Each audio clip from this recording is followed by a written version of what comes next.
I got so much motherfucking design on right now. Break it down, bring it back, make it clap. I got 3 old thoughts, new block, where that thing. Bitches on my line, and you know. Hai, assalamualaikum warahmatullahi wabarakatuh. Kembali lagi bersama saya Zahra. Nah, di video kali ini Zahra bakalan membahas mengenai persamaan dan perbedaan unsur intrinsik puisi dan prosa fiksi. Semuanya kan? Yang pertama kita akan membahas mengenai unsur intrinsik puisi. Unsur intrinsik puisi itu terbagi menjadi dua, yaitu ada unsur batin dan unsur fisik. Unsur yang pertama yaitu unsur batin. Unsur batin yang pertama adalah tema. Tema adalah gagasan pokok yang diungkapkan dalam sebuah puisi. Yang kedua adalah rasa. Rasa adalah ungkapan atau ekspresi penyair kepada sesuatu yang dituangkan ke dalam puisi. Yang ketiga adalah nada. Nada adalah bentuk sikap penyair terhadap pembaca. Dan yang keempat adalah pesan moral atau amanat, yaitu pesan yang ditulis oleh penulis cerita yang bisa dipetik oleh pembacanya setelah membaca karya tersebut. Yang kedua ialah unsur fisik puisi. Yang pertama adalah diksi, yaitu pilihan kata pada puisi. Yang kedua adalah rima, yaitu kesamaan nada atau bunyi. Yang ketiga adalah tipografi, yaitu wujud estetik pada bentuk penulisan puisi. Yang keempat adalah imaji, yaitu kata atau rangkaian kata yang dapat memperjelas apa maksud dan tujuan penyair. Yang kelima ialah kata konkret, yaitu maksudnya adalah keinginan penyair untuk menggambarkan sesuatu secara lebih konkret atau berwujud. Dan yang keenam yaitu gaya bahasa. Nah, gaya bahasa ini adalah cara penyair menggunakan rangkaian kata dalam mengungkapkan sesuatu. Nah, selanjutnya ialah unsur intrinsik prosa fiksi. Yang pertama adalah tema. Nah, yang kedua ialah tokoh, yaitu merupakan pelaku atau orang yang terdapat di dalam cerita. Yang ketiga yaitu alur, yaitu adalah jalan cerita.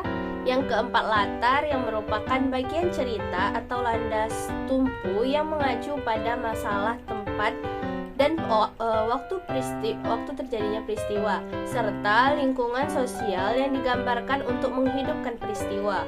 Yang kelima gaya bahasa, dan yang keenam yaitu sudut pandang, yang merupakan arah pandangan seorang penulis dalam menyampaikan sebuah cerita.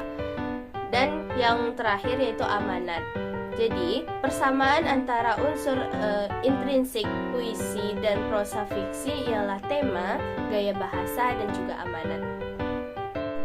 Baik, di sini Zahra mengambil contoh puisi Aku karya Chairil Anwar dan cerpen Ranggalawe Gugur karya Gunawan Marianto. Unsur intrinsik yang pertama ialah tema. Tema utama yang terungkap dalam puisi Aku karya Chairil Anwar adalah kesendirian, kegelisahan, dan kegelapan jiwa yang dialami. Puisi ini juga menyoroti rasa kepahitan dan ketidakpuasan terhadap situasi hidupnya, serta keinginan yang kuat untuk menemukan makna dan kebenaran dalam eksistensi manusia.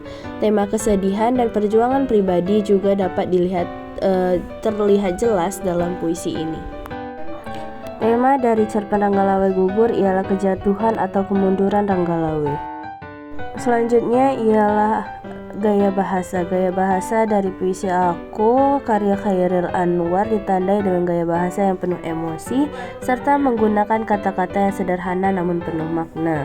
Puisi ini mengekspresikan perasaan kesendirian, kegelisahan, dan kerinduan yang mendalam. Stilistiknya juga ditandai dengan penggunaan imaji yang kuat sehingga membentuk kesan visual yang intens. Dan gaya bahasa dari cerpen Ranggalawe Gugur ialah gaya bahasa yaitu penggunaan bahasa yang dramatis, deskriptif, dan puitis, serta adanya penggunaan majas metafora, simbolis, dan bahasa yang kaya akan imaji untuk menggambarkan perasaan dan peristiwa dalam cerita.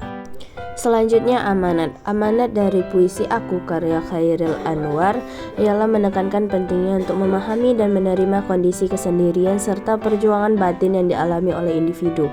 Puisi ini juga mengajarkan tentang pentingnya menjalani kehidupan dengan penuh kesadaran dan keberanian meskipun dihadapkan dengan ketidakpastian, dan kegelapan jiwa.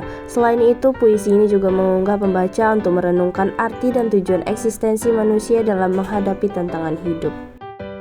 Amanat dari cerpen Ranggalawe Gugur yaitu menyiratkan bahwa kejatuhan seseorang dapat terjadi akibat kesombongan, tindakan yang tidak terukur, atau konflik internal.